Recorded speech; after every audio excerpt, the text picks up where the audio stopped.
Welcome back, everyone, for another episode of our Level Up series. Once again, I'm Ben from SVS in Lancaster. And I'm Miguel, and today we're playing Shadows of the Empire, the N64. I'm over here playing, I don't know what level this is exactly, forgot, but it's a junkyard planet. It's pretty cool. I looked up the name of it, but I forgot what it was. It was like Escape from Echo Base. Oh, okay, it was like the name of the level. This game, it starts off, have you played, or I mean, have you seen Empire Strikes Back? Yes. Yeah. I should have shown it, but like in the first episode, not the first episode, the first level, you're actually flying around like in the actual ice planet, like the gold walkers and everything. Okay. So it's like a separate little battle that takes place while the whole opening of that movie takes place.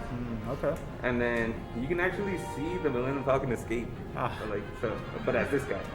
And this guy is not Han Solo. His name is Dash Rendar. Randar? Randar? That's how I've always pronounced it. Dash Randar? Okay. I like it. It's just a shooter.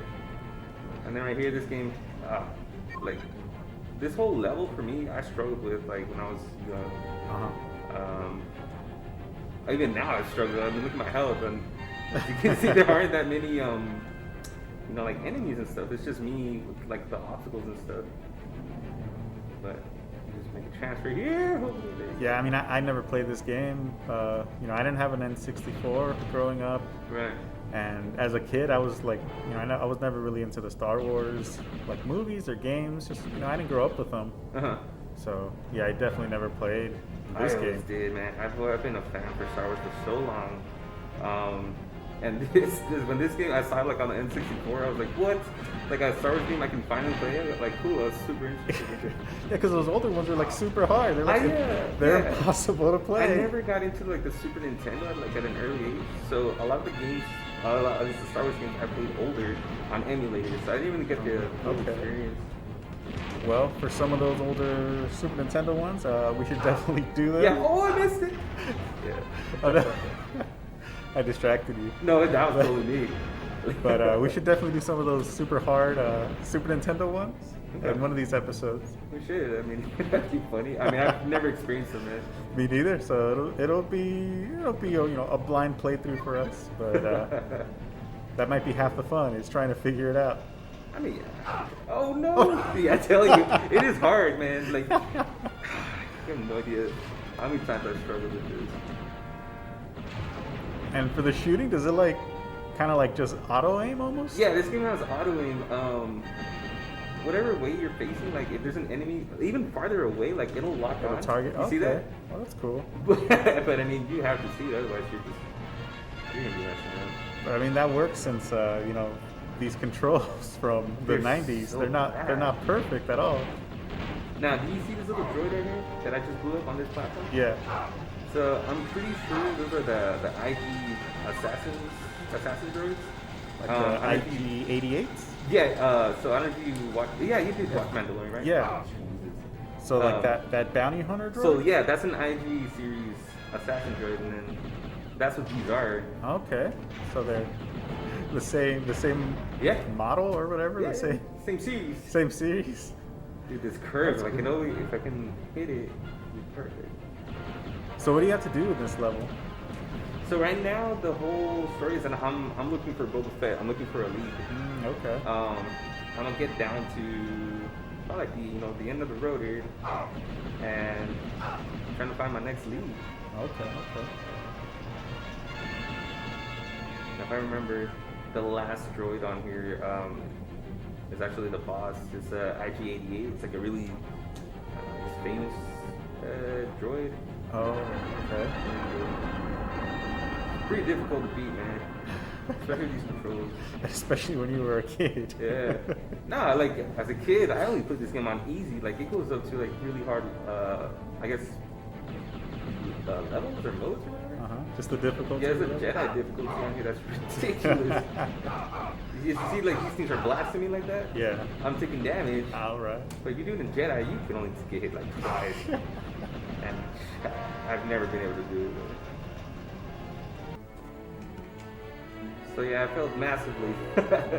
Skip the level there.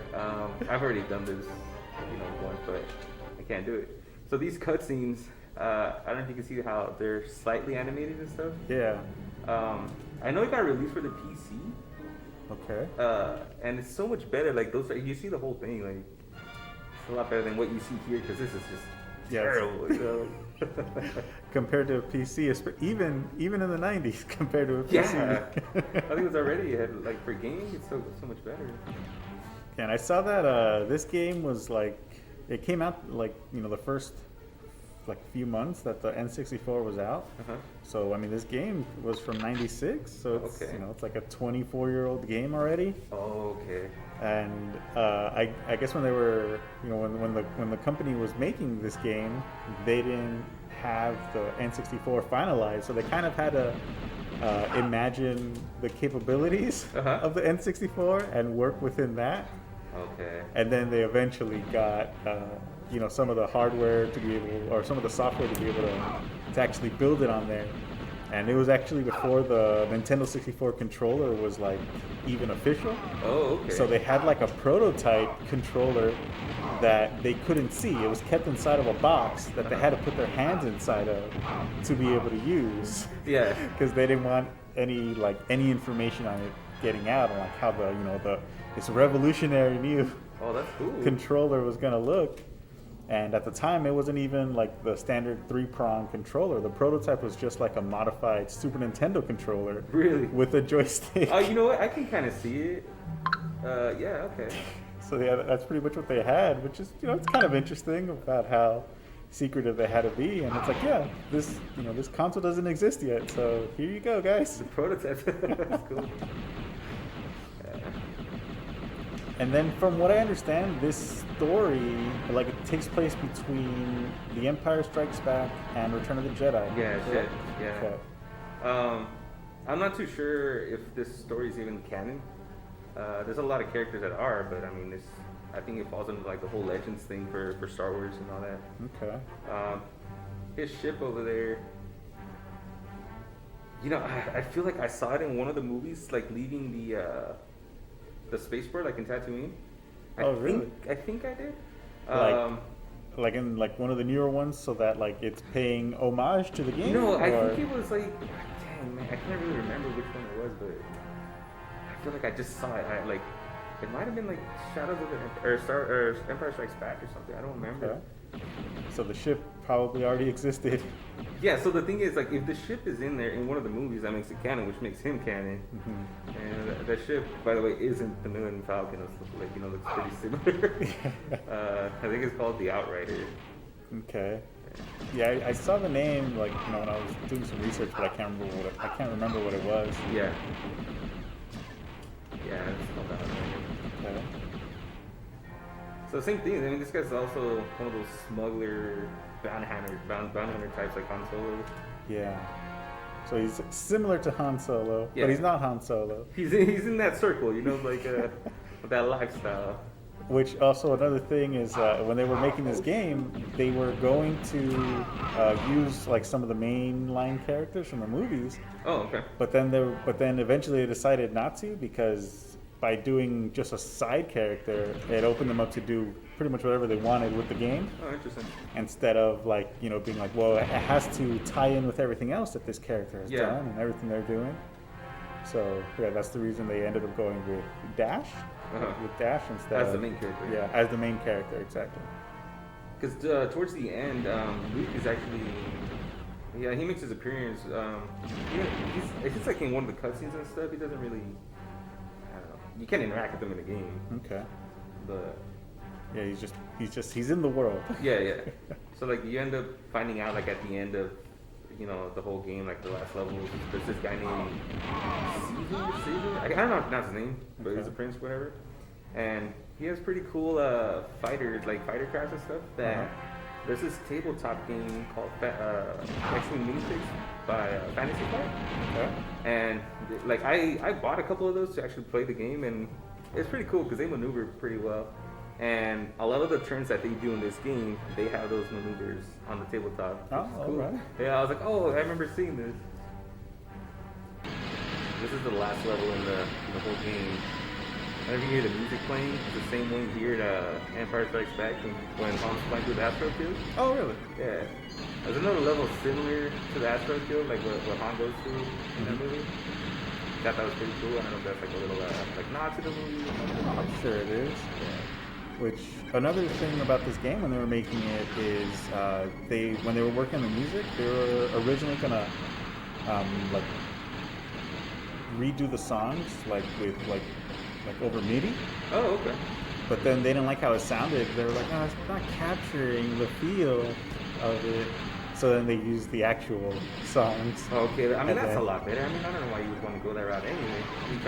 It's to save space on the little cartridge. That's true. But then so then for the original music of the game, they ended up using an orchestra to actually make it. In the words of John Hammond, spared no expense. Spared no expense. We should play that as well. Yeah. So once you get through this, you get to Caesar's, I guess, palace or something, and it's kind of the same concept as the whole the Death Star got blown up in Return of the Jedi. Okay. How they go to the tunnels and stuff, and then get the core and stuff. Oh, okay. Same thing. So it's like another flying mission. This is the last one's a flying mission here. Okay. I'm hoping I can get to it.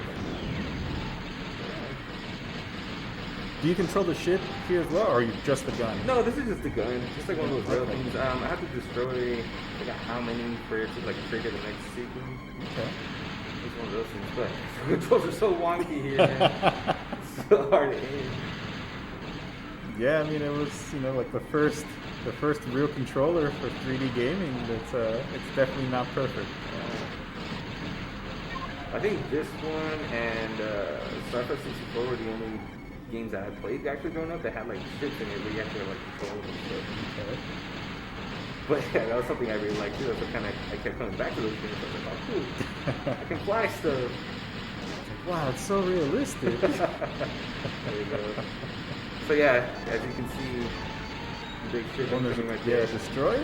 Star Destroyer, yeah. Star Destroyer. Now, something about this thing.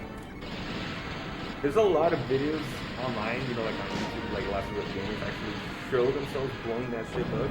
Really? That's this thing. So they could do it. It's possible? It's doable. It's completely possible because it has hell you can destroy it, but it takes hours to destroy it. And I've never done it. It's like the size of a city. It's ridiculous. I mean, yeah, I've never done it. But I think it'd be cool. But to have the time to do that, man, I don't have the patience or even the attention span to get that done. And the whole time that you would be trying to destroy the destroyer, would there still be other fighters flying around attacking? So you got to fight both. Yeah, so you could look. So the palace has shown up here. Or his okay, that's it right there. Not a palace. So that's the objective, right? Mm-hmm. And then here's this. So that's there, and that's there. That's way too much to have to cover. Yeah. So on this mode, you get the opportunity to fly yourself. Okay. Cool. And so then this is you flying? Yeah, this is me flying. This is where people actually go and destroy it. You can't do it. I don't have 4 hours to invest. Yeah, no.